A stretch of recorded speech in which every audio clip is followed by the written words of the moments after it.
O representante do pai colocando seu carimbo sobre a instituição do casamento. Em Betabara, o Senhor Jesus é visto como Cordeiro de Deus, interpretando assim o pensamento do Pai para com os que se arrependessem e que tinham confessado os seus pecados no batismo de João. Em Caná, ele aparece interpretando o Cordeiro do Pai para com seus discípulos como o bondoso Criador, que sabe o que necessitais antes de vós lhe pedirdes, e que dá todas as coisas para delas gozarmos, enchendo seus corpos de alimentos e seus corações de alegria. O Salmo 103 fala da alegria do perdão, o que corresponde, de modo geral, a João capítulo 1. Já o Salmo 104, que fala como o Criador providencia o vinho que alegra o coração do homem, corresponde com a cena em Caná, em João capítulo 2. Não devemos nos regozijar apenas no perdão, mas também na comunhão.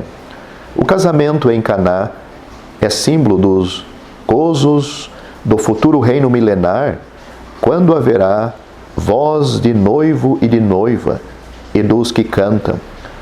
Aos discípulos estavam reservadas muitas tribulações, por isso o representante do coração do Pai achou bom dar-lhes uma antecipação daquele gozo futuro antes deles iniciarem suas longas jornadas.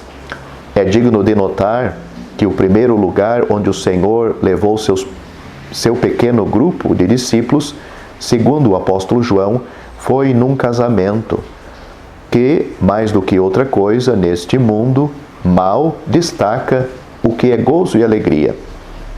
Assim, Jesus aprovou esta instituição divina. Só o casamento legal e testemunhado tem a aprovação divina. Não importa se os nubentes são salvos ou não. O ditado popular que diz "bem casado é quem bem vive" é realmente contrário ao ensino da palavra de Deus. Viver juntos sem casar é viver em adultério. Os relacionamentos terrestres não são anulados para aqueles que estão em Cristo Jesus. Pelo contrário, estes relacionamentos são profundos e supervalorizados. Na instituição divina do casamento, o homem não inventou o casamento e provavelmente nem pensaria em inventá-lo.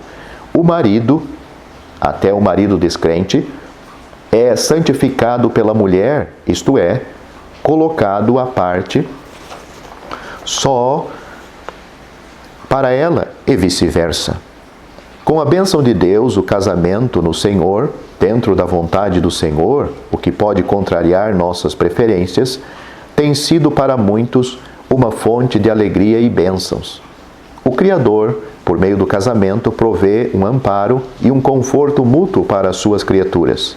Quanto aos trâmites legais, os noivos devem se informar e resolver qual tipo está dentro da vontade de Deus para eles. O padrão legal para quem não pede outra coisa é comunhão parcial de bens. Se aceitar isto, você entra na vida conjugal com seus bens separados. Será isto a vontade de Deus?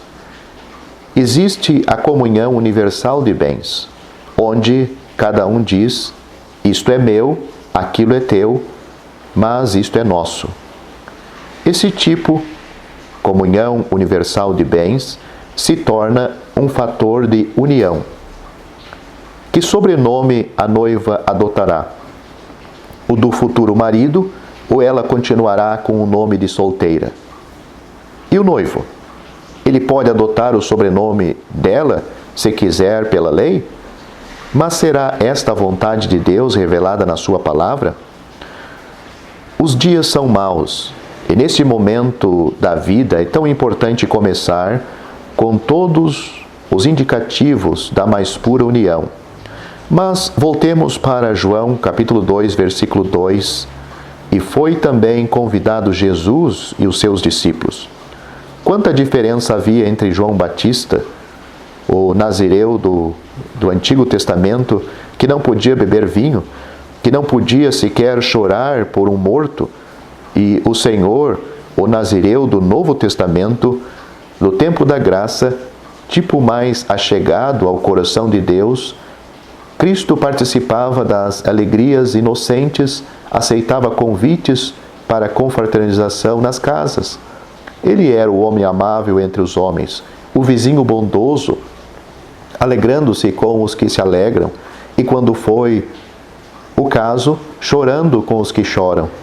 Ele ia nas casas do seu próprio povo, ou naquelas de pessoas religiosas como Simão, o fariseu, mas onde quer que ele fosse, seria como uma fiel testemunha.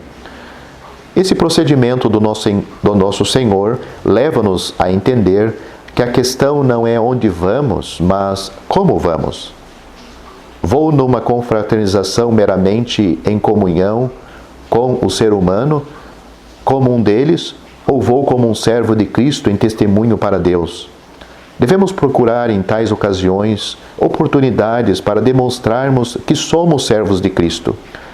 O Senhor, interpretando o bondoso coração do Pai, não se colocou num pedestal de superioridade, como os fariseus, dizendo, sou mais santo do que tu, mas demonstrando sua amabilidade e humildade em tais ocasiões, como nas demais. Nunca esteve mais moralmente separado dos pecadores do que em tais ocasiões. Notamos o seu magno exemplo em todo lugar, que não necessitamos esconder que somos servos de Cristo. Podemos ir, mas onde precisaríamos esconder nossa identificação com o céu, não é nosso lugar.